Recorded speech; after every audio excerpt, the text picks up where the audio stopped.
জনাব তারেক জিয়া, আপনি স্পষ্ট করুন আপনার বিবেক এবং মুখ কোথায় বর্গা দেওয়া আছে? গত দীর্ঘ 17 বছর বিএনপি জামাতের অসংখ্য নেতাকর্মী গুম হয়েছে, খুন হয়েছে এই রাষ্ট্র ব্যবস্থা সংস্কারের জন্য। আজকে যখন রাষ্ট্র ব্যবস্থা সংস্কারের সুবর্ণ সুযোগ তৈরি হয়েছে, অত্যন্ত পরিতাপের বিষয়, কিছুদিন হয়তো পরে আমরা শুনতে পাবো হাসিনা ছাড়া ফ্যাসিবাদ ব্যবস্থার সবকিছুই আপনারা রেখে দেন। শুধু এই কথাটা হয়তো লজ্জায় তারা বলতে পারছে না। হাসিনা ব্যবস্থার বিচার ব্যবস্থা ভালো, হাসিনার পুলিশ ভালো, হাসিনার প্রশাসন ভালো, কেবলমাত্র হাসিনাই ভালো না। আজকে আপনারা হাসিনার সবকিছুকেই টিকিয়ে রাখতে চাচ্ছেন। এই তরুণ প্রজন্মের কাঠগড়ায় আপনাদেরকে দাঁড়াতে হবে। অসংখ্য লক্ষ তরুণ প্রজন্ম যারা প্রধানমন্ত্রী হইতে আসে নাই, শুধুমাত্র এই দেশটাকে ভালোবেসে রাস্তায় নেমে এসে বুকের তাজা রক্ত ঢেলে দিয়ে হাসিনাকে ভারতে পালাতে বাধ্য করেছে। যারা হাসিনার ব্যবস্থা টিকিয়ে রাখতে চাইবে, আমার ভাই আবরার ফাহাদের মতো, আমার ভাই হাদির মতো, আমার ভাই আলিফের মতো আমরা যুগে যুগে রাস্তায় নেমে আসবো ইনশাআল্লাহ।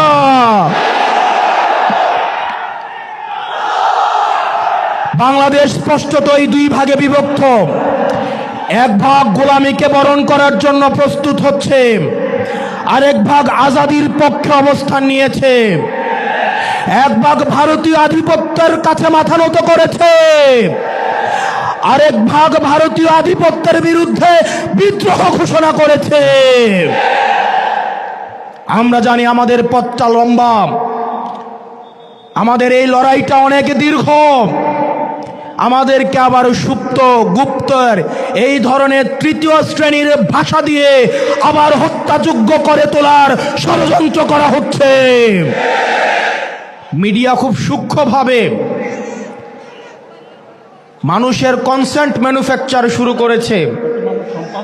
আপনি দেখবেন বিশেষ করে যেসব মিডিয়া জুলাইয়ে দৌড়ানির উপরে ছিল, সময় টেলিভিশন, 71 টেলিভিশন, ডিবিসি, তারা বিএনপির ঠিকাদারি নিয়েছে। অথচ গত 17 বছর ধরে এই টেলিভিশনগুলাই টকশোতে, নিউজে তারেক জিয়াকে দেশদ্রোহী বানানোর চেষ্টা করেছেন। বিএনপি আজকে তাদের কোলে উঠে বসেছে।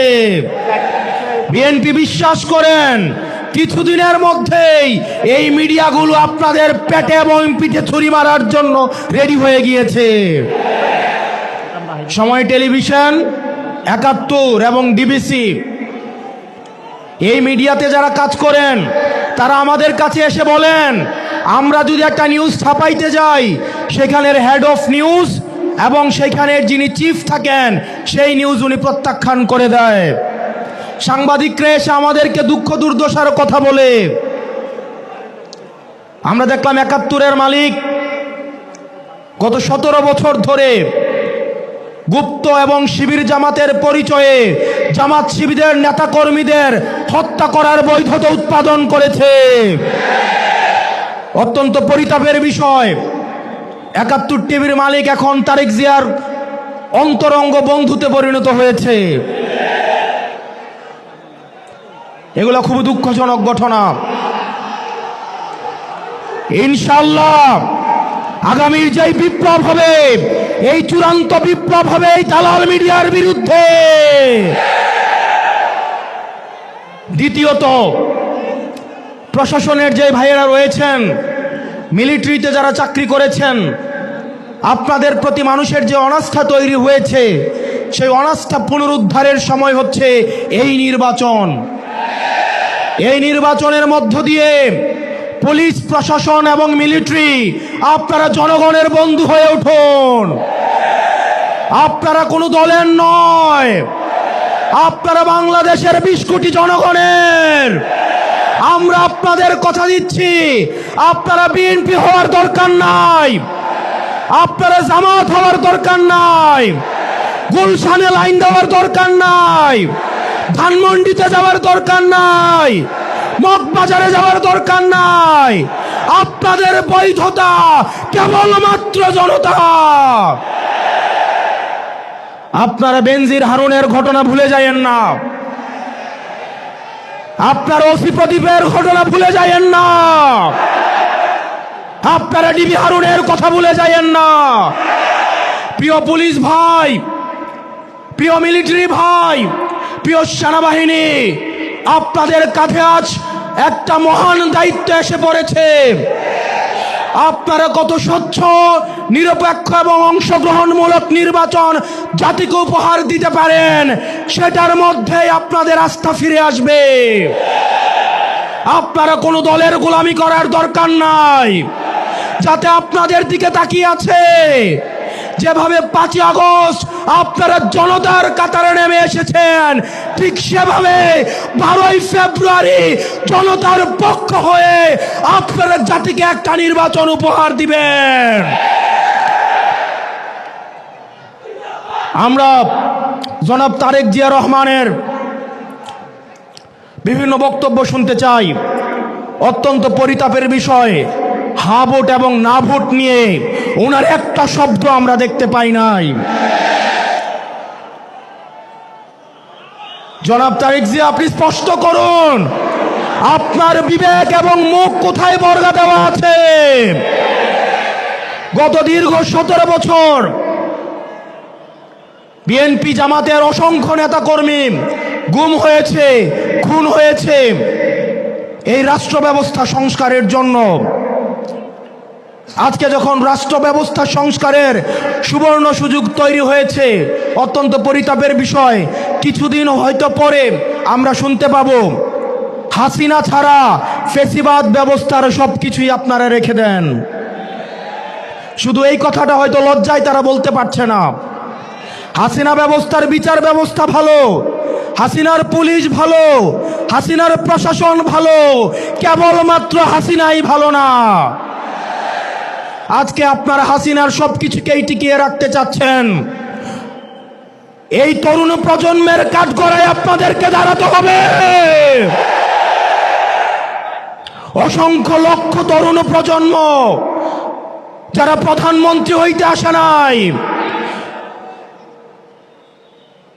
শুধুমাত্র এই দেশটাকে ভালোবেসে রাস্তায় নেমে এসে বুকের তাজা রক্ত ঢেলে দিয়ে হাসিনাকে ভারতে পালাতে বাধ্য করেছে। যারা হাসিনার ব্যবস্থা টিকিয়ে রাখতে চাইবে, আমার ভাই আবদার ফাহাদের মতো, আমার ভাই হাদির মতো, আমার ভাই আলিফের মতো আমরা যুগে যুগে রাস্তায় নেমে আসবো ইনশাআল্লাহ।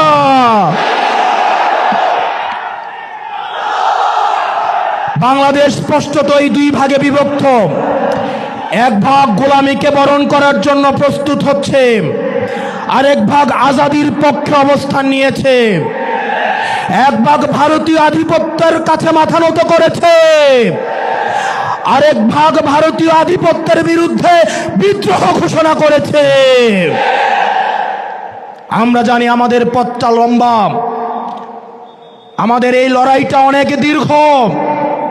আমাদেরকে আবার সুপ্ত গুপ্তর এই ধরনের 3য় শ্রেণীর ভাষা দিয়ে আবার হত্যাযোগ্য করে তোলার ষড়যন্ত্র করা হচ্ছে। গত 17 বছর ধরে যারা ভার্চুয়ালি দল চালিয়েছে, জুলাই পরবর্তী 1.5 বছর অপেক্ষা করেছে দেশে আসার জন্য, তাদের কাছ থেকে আমরা গুপ্ত শব্দ লেকচার শুনবো ইনশাআল্লাহ। প্রিয় কুমিল্লাবাসী, আমরা আঞ্চলিক বৈষম্যের শিকার। কুমিল্লা, আমরা মাইক্রো ইকোনমি আমাদের সমৃদ্ধ। আমাদের রেমিটেন্স যোদ্ধা ভাইয়েরা বিদেশে মাথার ঘাম পায়ে ফেলে কুমিল্লার অর্থনীতিকে সমৃদ্ধ করেছে। আজকে আমির সাহেব এখানে আসছে, কুমিল্লার রাস্তাঘাটে চললে মনে হয় আমরা বাংলাদেশে কোথাও নাই, আমরা আফ্রিকার কোনো এক দুর্ভোগ কোনো এক অঞ্চলে আমরা রয়েছি। আমরা আপনার মুখে প্রতিশ্রুতি শুনতে চাই, কুমিল্লার এই মাইক্রো ইকোনমিকে কুমিল্লাকে সবসময় বলে আঞ্চলিক বৈষম্যের শিকার হতে হয়েছে। অথচ কুমিল্লার হাতেই, কুমিল্লার ছেলেদের হাতেই হাসিনাকে দেশ ছেড়ে পালাতে বাধ্য হতে হয়েছে। আমরা কুমিল্লাবাসী দৃঢ় অপেক্ষায় বসে আছি। এই টাউন হলে আপনি ঘোষণা দিবেন, এই কুমিল্লা যেভাবে আঞ্চলিক বৈষম্যের শিকার হয়েছে, ভবিষ্যতে কোনো ধরনের আঞ্চলিক বৈষম্য বরদাস্ত করা হবে না। এবং আমাদের এই 11 দলীয় ঐক্যবদ্ধ জোট ক্ষমতায় গেলে আমরা 1 মাসের মধ্যে কুমিল্লাকে বিভাগ ঘোষণা করব। ও ইনকিলাব, ইনকিলাব, ইনকিলাব, ইনকিলাব। আমার ভাই হাদিকে মেরে ওরা মনে করেছিল হয়তো হাদি মরে গিয়েছে। হাদি ভাই উপর থেকে দেখছেন, 1 হাদি দেহত্যাগ করেছে, কিন্তু লক্ষ হাদি আজকে এই কুমিল্লার প্রান্তরে আজকে অবতীর্ণ হয়েছে। We want justice.